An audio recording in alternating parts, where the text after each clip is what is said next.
now become a truly representative National Bar Association of the legal fraternity throughout Pakistan. Therefore, its elections are of extremely supreme importance,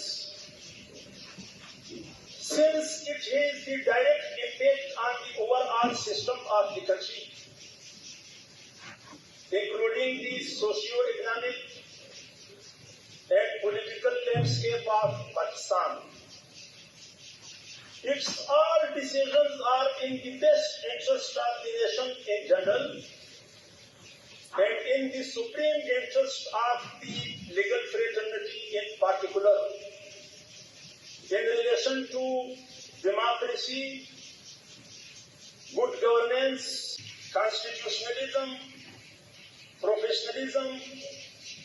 the rule of law, independence of judiciary, and the dignity of bar, etc.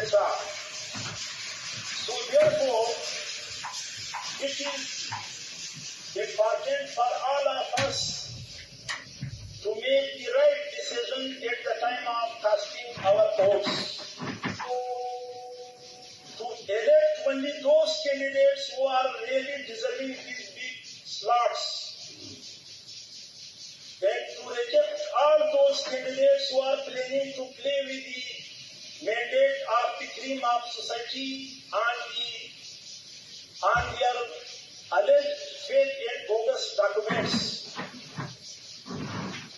So far as the Supreme Court Bar Association stand is concerned,